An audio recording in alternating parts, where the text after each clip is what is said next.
It's been revealed Tyrone Thompson has apologised for murdering his ex-partner, Newcastle mother Mackenzie Anderson.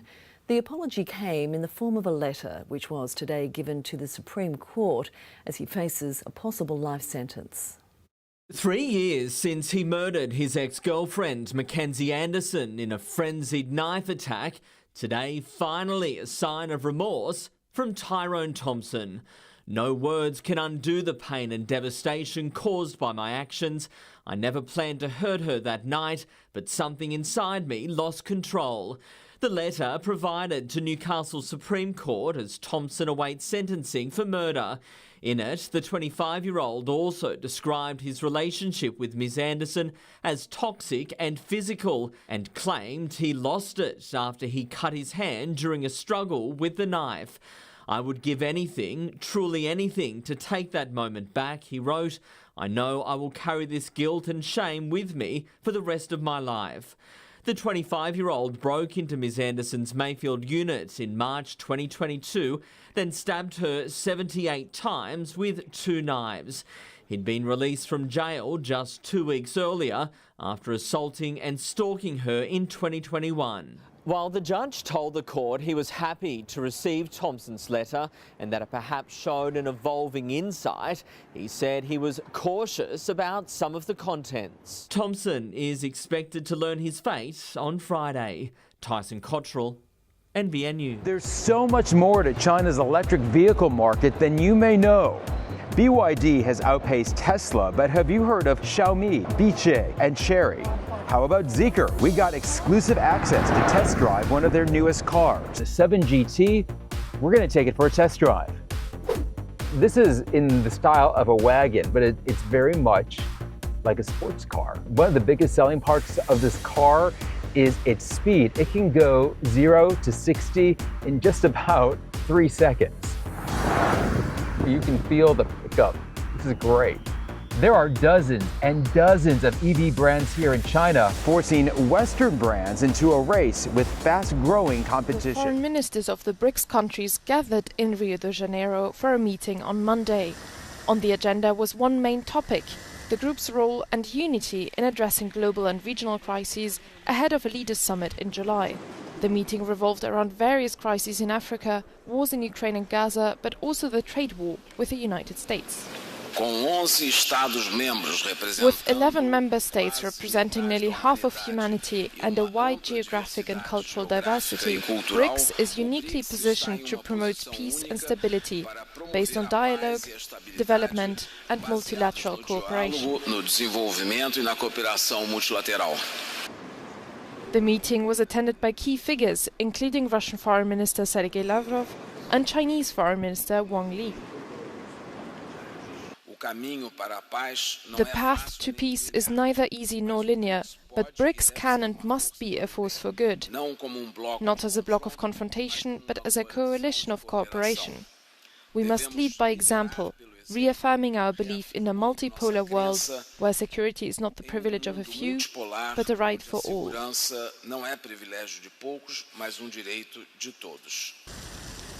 The meeting is set to continue until Tuesday. And here in the United States, Donald Trump has received one of the worst approval ratings for a new president as he approaches the 100-day mark in office. According to the latest poll, President Trump has the lowest 100-day approval rating of any president in the last 80 years. The poll conducted by ABC News, The Washington Post, and Ipsos shows 55% of responders disapprove of how the president is handling his job. In fact, Trump has broken his own record of low approval ratings for a president at 100 days in office, which was 42% back in 2017. However, in a glimmer of good news, voters still trust him more than Democrats in Congress to handle America's major problems. President Trump's standing with the public has slipped dramatically since he launched a tariff crackdown on Washington's biggest trading partners.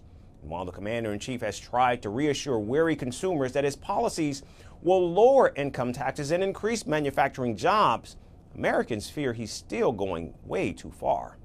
More than 70% believe the economy is in bad shape and the current policies will cause a recession. Moreover, 60% of voters say prices, which are still too high, which the president pledged to curb, are still on the rise.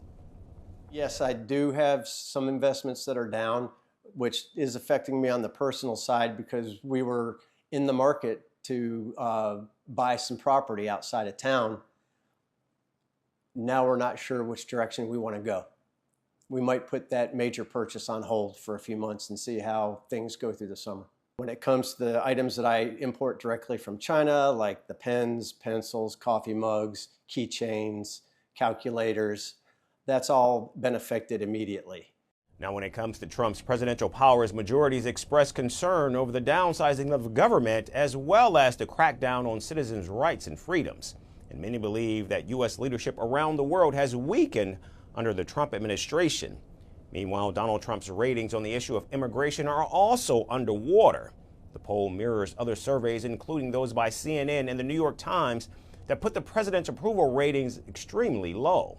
And now, amid the growing unease among voters in just 100 days of Trump's presidency, it remains to be seen what will the president do, if anything, to combat his anemic approval ratings with a weary electorate.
¿Qué ha provocado esta desaparición súbita del suministro? Es algo que los especialistas aún no han podido determinar, pero lo harán.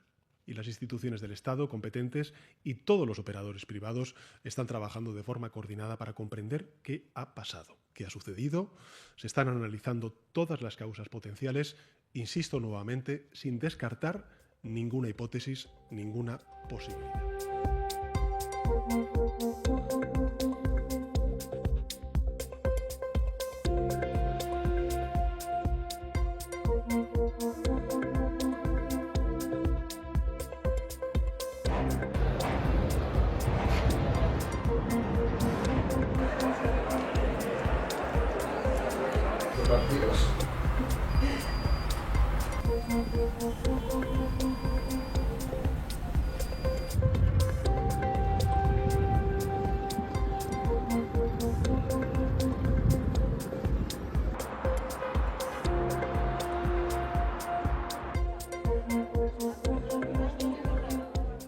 And now it's time for Vantage Shots, images that tell the story. The White House displays photos of detained immigrants on the lawn for Trump's 100th day in office. Fans were left in the dark at the Madrid Open after a widespread power outage hit the Spanish capital.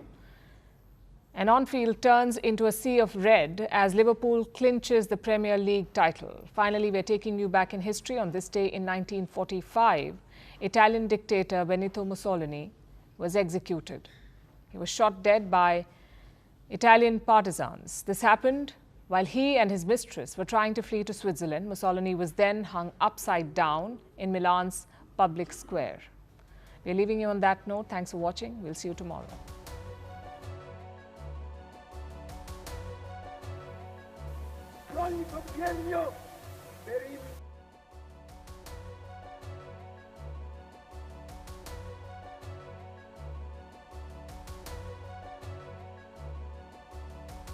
Restored to Rome by the arts of peace.